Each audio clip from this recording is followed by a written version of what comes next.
In this video, we're going to look at the second movement of the Mozart Sonata in D major, Koschel 284.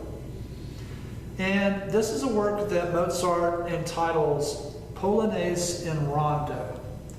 So the form of this is rondo, but this is a movement that has an unusual feature about it. And so what we're going to do is analyze the work, and a lot of times when you find things that are unusual, then you want to ask yourself the question, why did the composer do that? And so we're going to look at this unusual feature and then speculate on, why Mozart did what he did in this particular work.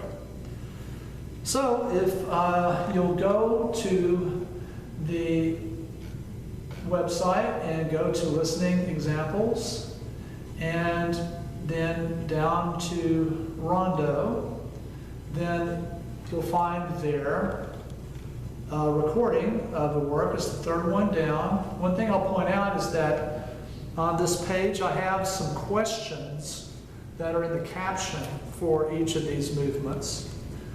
The movement that we did of the Beethoven cello and piano sonata, that was a 7-part rondo, I had just a question about the coda, and it has an unusually long coda. And then I asked the question, where does the coda begin? Besides its length, what is an unusual feature? And we saw in that one that it featured a complete restatement of the A theme in the coda. So that was unusual. So on this 284 second movement, again I have here just the warning. Be sure to wait to label the B theme until the expected key is reached and until it's confirmed by a cadence.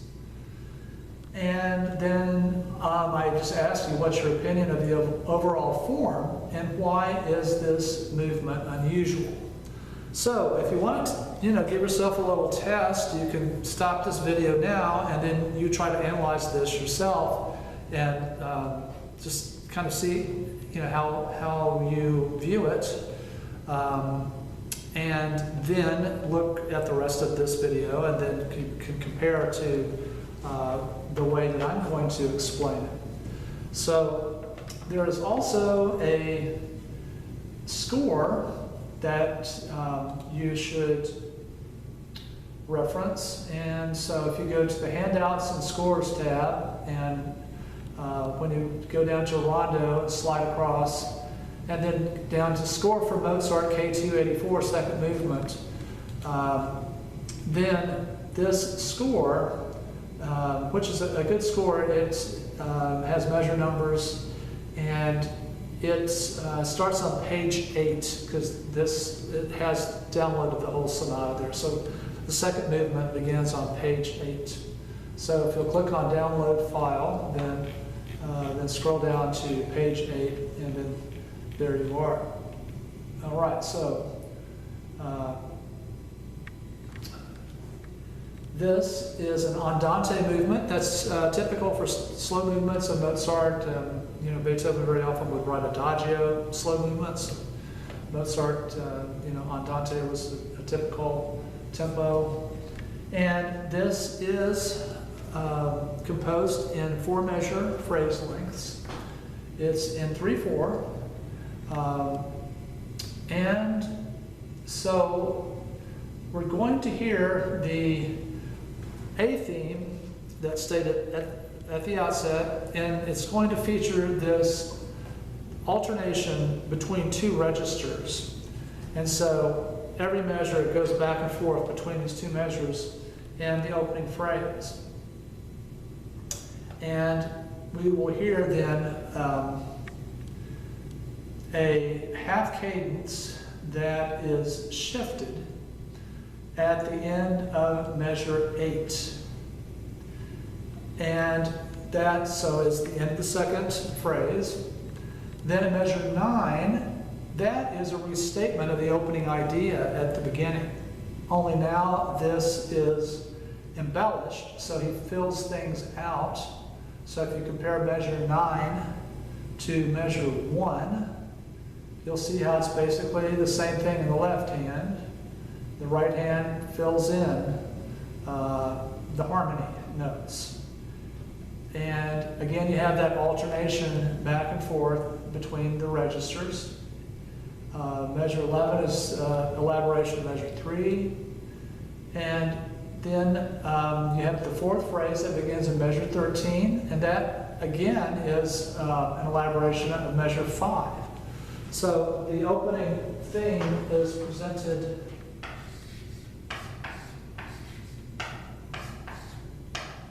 so that would be a parallel double period, therefore it is a one-part song form. And in measure 16 then you have the cadence. Here the cadence chord occurs on the second beat of the measure. So again it is shifted, but when you hear that second beat you're going to hear suspension in the upper voice. And that then resolves on the third beat. So it's shifted and delayed. So both shifted and delayed for that final cadence of the A theme. Then in measure 17, it begins the next section. Now this is a place where when you listen to it, typically, students will label that as the B theme because you have a new thematic idea. But if you think back to what we talked about earlier, you always have to examine the key. And so clearly, measure 16 into the A theme cadence is on time. And then where this new theme is presented at measure 17, it is still in A major, in the tonic key. And it has not started to modulate yet. So what you're expecting is a modulation then to the dominant key, and that would be the key of E major. And so you're expecting to see D sharps. Well, you don't really start to have D sharps consistently used until you get to measure 22. And so it's in that spot, the last phrase of the transition that starts at measure 21, that last phrase, 4 measures long, and it cadences at measure 25 in the key of E major, and that then is your B theme. So let's listen to this opening passage. We're going to stop right when we get to measure 25, and you'll listen to the way the A theme is presented and then how this transition unfolds.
So right there, cadences on E major, and then there is your B theme. All right, so what we've had so far is A theme, and so this is 16 measures long. And we said this was A.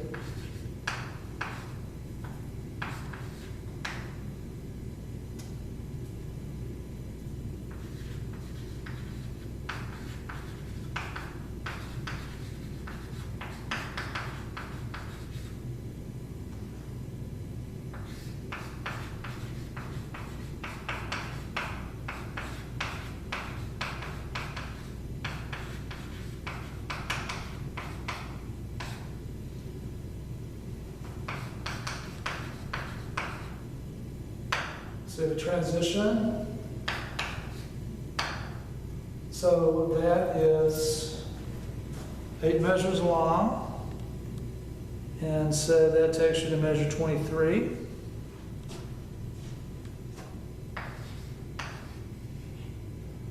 Is that right? Let me look at my measure numbers right. Just, no, 24, 25. So the downbeat of 25. So this was in the tonic key. This was a 2-part song form because it was a contrasting period. And then this was in the key of E major, where we stopped. All right, so 16 measures, 8 measures. Now we're going to see how the B theme is constructed. So the B theme starts with ascending scale, and then the second measure is a descending. Has scale, mostly scale-like steps there. And then that is repeated. When it's repeated, that's the extension of this, because we're going to see the B theme is only 6 measures long. And it cadences at measure 30. And then at 31, you have the first return of A. So the B theme itself is short.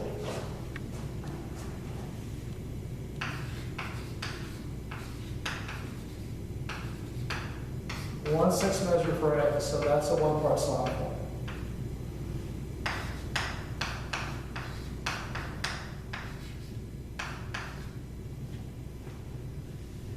All right.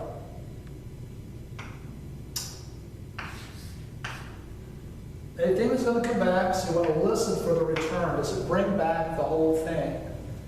And in this case, it does. You're going to hear the whole theme come back. And so we're going to stop when we get to measure 47, and that starts then a C theme, a new theme, and it shifts immediately to a new key, to the key of F sharp minor. So we'll stop when we get to that point. Okay, so here we are with the B theme, 6 measures long. So repetition.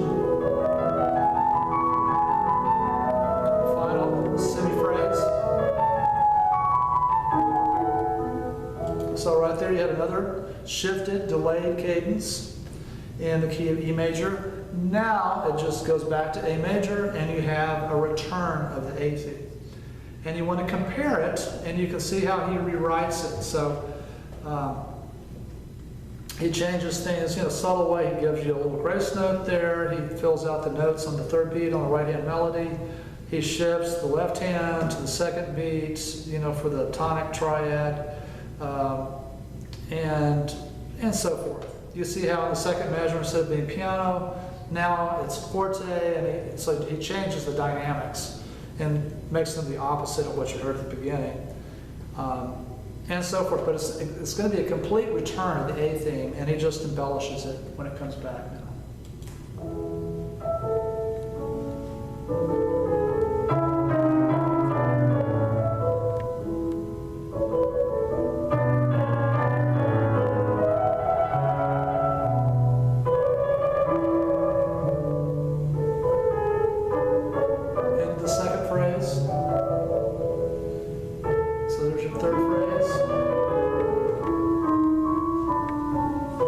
So again, parallel double period.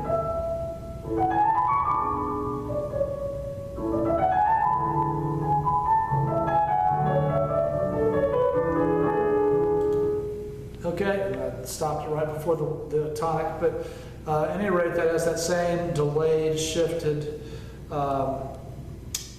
cadence at the end of the 4th phrase of the A theme.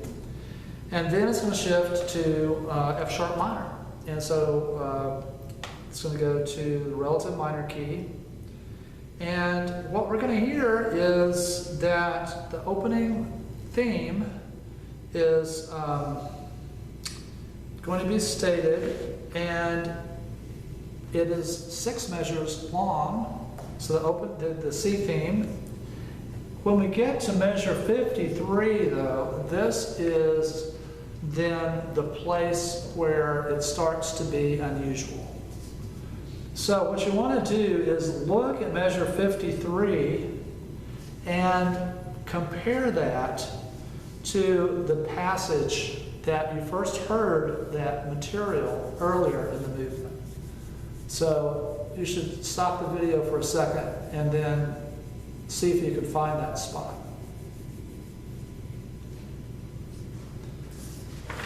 All right, so hopefully you found measure 53 being a return of measure 17, that phrase that we labeled as the first phrase, the transition. And we're going to hear this come back, though, in the key of D major. And so that is unusual. And so let's listen to that C theme, which is only 6 measures long. So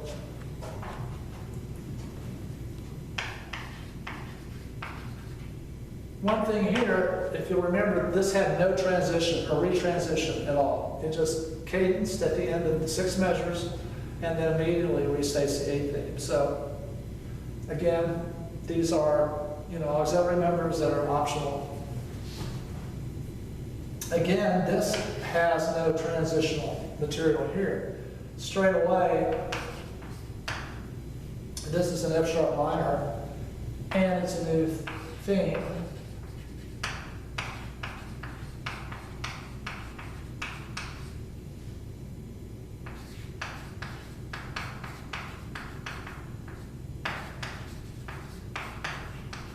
One-part song form. And then it's going to bring back this material. And we're going to see what key it leads to. All right, so here we begin the C theme in F sharp minor.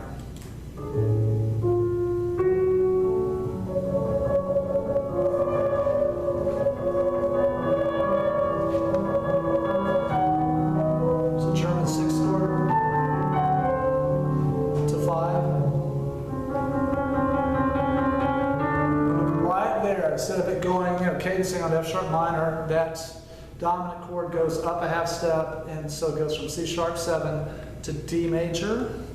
And so that then is the subdominant key. And this is where you're going to hear measure 17 material. And so you probably want to, you do want to label this the same way.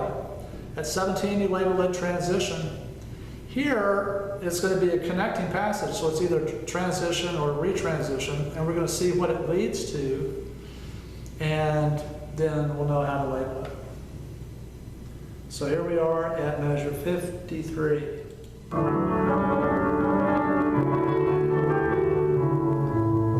the third measure. Okay, second phrase. So it's modulating. Leading to a cadence on A major, right there.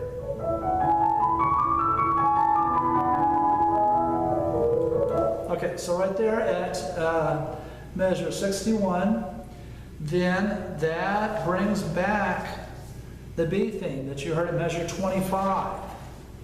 So this is a retransition that takes you to the B theme. And this is in A major. The first time you heard the B theme, it was a single phrase in length. When this comes back now, it is going to be extended. And he is going to change keys. So this is unexpected too. So you've got some unexpected things happening right here. But let's see what happens now with the rest of the B theme. So here we are in measure 63.